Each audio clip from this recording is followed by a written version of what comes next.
अब बात हरियाणा की। हरियाणा सरकार प्रदेश के युवाओं का कौशल बढ़ाने में जुटी है। सरकार का उद्देश्य है कि प्रदेश के युवा जॉब सीकर नहीं बल्कि जॉब क्रिएटर बने।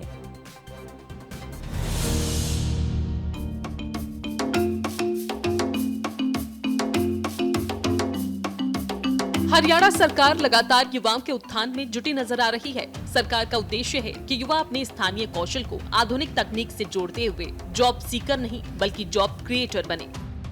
हरियाणा सरकार युवाओं की उद्यमशीलता को प्रोत्साहन देने के लिए पूरी तरह से प्रतिबद्ध नजर आ रही है।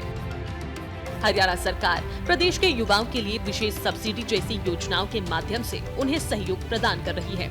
इसी कड़ी में मुख्यमंत्री नायब सिंह सैनी ने पंचकुला में आयोजित स्वदेशी महोत्सव 2025 का उद्घाटन किया।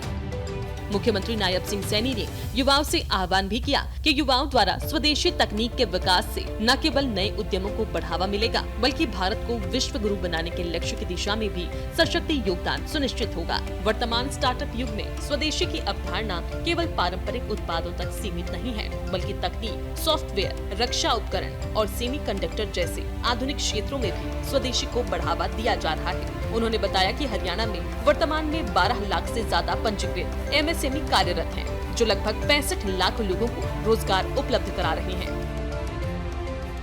आज हरियाणा के हजारों स्वयं सहायता समूह आत्मनिर्भर भारत के सबसे मजबूत स्तंभ बन चुके हैं। साथियों, वर्तमान में हरियाणा में 12 लाख से अधिक पंजीकृत MSME जो 65 लाख से अधिक लोगों को रोजगार प्रदान कर रहे हैं।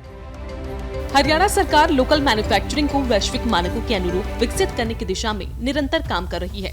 इसके लिए सरकार ने पद्मा योजना की शुरुआत की है, जिसके तहत हर ब्लॉक के खास उत्पादन को पहचान दी जा रही है। हरियाणा आज देश में स्टार्टअप की संख्या के आधार पर 7वें स्थान पर है। हरियाणा राज्य स्टार्टअप नीति 2022 लगभग 9,500 से ज्यादा मान्यता प्राप्त स्टार्टअप्स, फंड ऑफ फंड्स की होगी स्थापना। 2,000 करोड़ की सहायता देने का उद्देश्य, 65,000 से ज्यादा स्वयं सहायता समूह। साथियों, आज हरियाणा सरकार इस दिशा में निरंतर गति से कार्य कर रही है। हमने प्रदेश में पद्मा जैसी महत्वाकांक्षी योजना शुरू की है।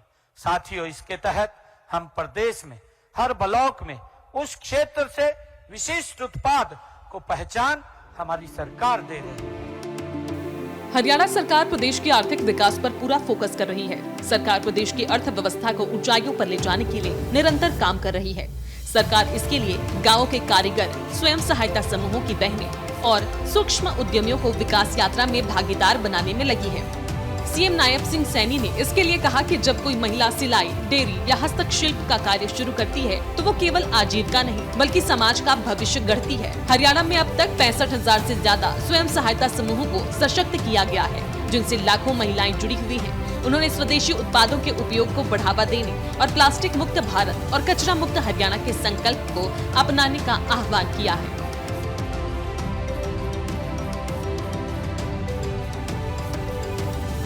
साथियों, जब किसी गांव की महिला सिलाई मशीन लेकर या कोई युवा बेटी डेयरी या हस्तशिल्प से कार्य शुरू करती है तो वह सिर्फ अपने परिवार की आजीविका नहीं बनाती, वह समाज का भविष्य गढ़ती है।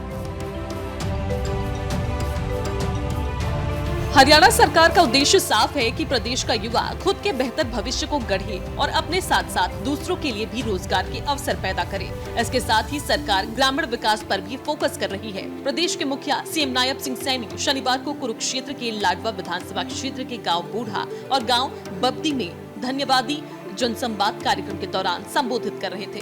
कार्यक्रम के बाद उन्होंने ग्रामीणों की शिकायतें सुनी और मौके पर ही समाधान करने के संबंधित अधिकारियों को निर्देश दिए।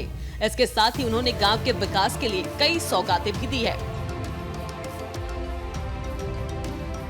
विकास कार्यों के लिए 21 लाख रुपए, बूढ़ा में 17 मांगों को पूरा करने की घोषणा, पानी की पाइपलाइन के लिए 32,27,000 रुपए, हॉल निर्माण के लिए 11 लाख रुपए की घोषणा। हरियाणा सरकार ग्रामीण विकास पर भी खासा जोर दे रही है। सरकार निरंतर प्रयास कर रही है कि हरियाणा के अंतिम छोर तक विकास की बयार पहुंचे।